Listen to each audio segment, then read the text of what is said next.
faz uma mensagem bíblica para todo mundo ao mesmo tempo, certo? Isso é curioso. Quando você fala em evangelismo pessoal, você tem algumas vantagens e algumas desvantagens. Quais são algumas vantagens do evangelismo pessoal? É que você, ao trabalhar com uma pessoa ou com duas, você conhece essa pessoa bem, você conhece essa pessoa melhor e você sabe para quem você está falando. Então isso é uma vantagem. Você pode dar uma atenção maior a ela, justamente porque você está trabalhando com uma pessoa ou com duas pessoas. Muito obrigado. Então você pode dar uma atenção melhor, trabalhar melhor com a pessoa, justamente por se tratar de uma, de duas, de três ou de quatro pessoas. Isso é uma vantagem, certo?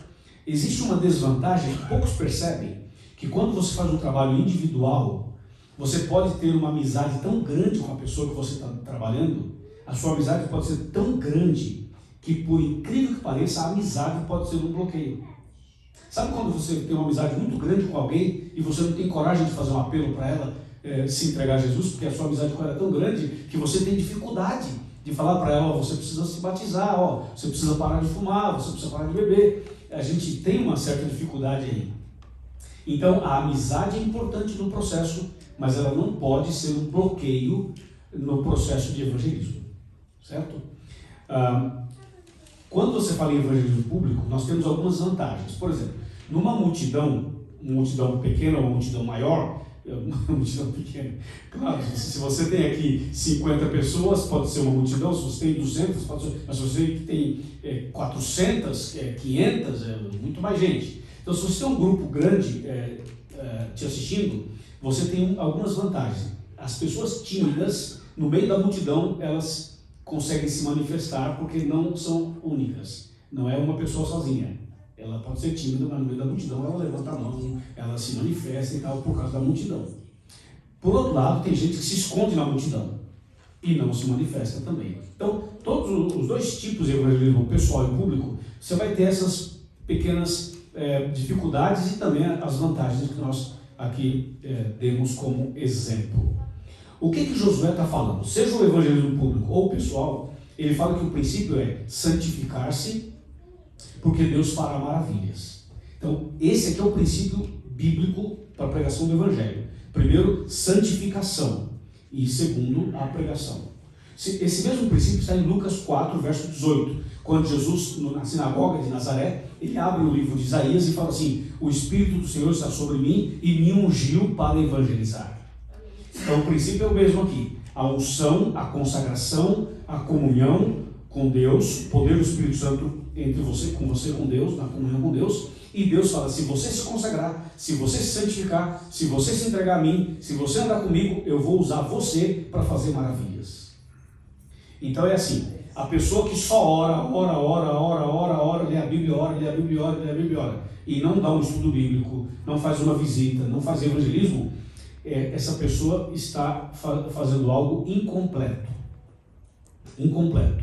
Porque o trabalho de Deus funciona assim: quando você ora e você se consagra, então o Espírito Santo faz a obra em nós e depois através de nós. Então o Espírito Santo primeiro faz um trabalho em mim e depois através de mim. E assim sucessivamente. Por isso que Josué fala assim: santificai-vos, porque amanhã o Senhor fará maravilhas no meio de vós. Então, a base é a santificação. Então, qual que é a preparação da igreja? Como é que a gente prepara uma igreja para o evangelismo? Primeiro passo, consagração. Santificação, comunhão.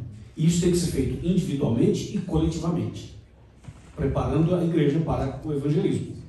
Individualmente, cada um tem que fazer a sua parte. Coletivamente, bons cultos, bons programas aqui, quem sabe um jejum, uma vigília, algo que possa levar toda a igreja a um processo de santificação, a um processo de consagração.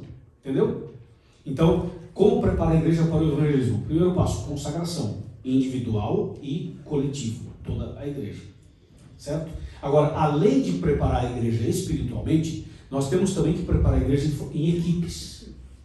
Numa campanha de evangelização, todos os membros da igreja precisam estar envolvidos. Todos, indistintamente. Mesmo que a pessoa não tenha, talvez, aquele dom de vir aqui à frente, pegar o microfone, falar, cantar, enfim, fazer alguma atividade aqui. A pessoa pode se envolver de forma indireta, nos bastidores, né, de forma que não apareça aqui na frente. Então nós precisamos organizar a igreja, pastor Marcos, em equipes. A equipe de recepção é uma equipe, a equipe de louvor é uma outra, a equipe de oração é uma outra, a equipe de visitação pode ser criada se ainda não existe. Nós podemos ter a equipe de evangelismo infantil para cuidar das crianças, porque o assunto aqui dentro não é para as crianças, na compreensão delas, teria que ter uma sala para elas, então uma equipe para as crianças.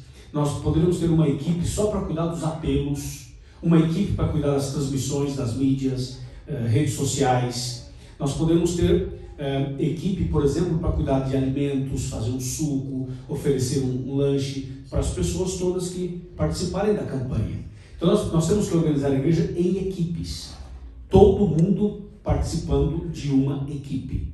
É assim, eu estou dando dicas de como a gente prepara a igreja para o evangelismo.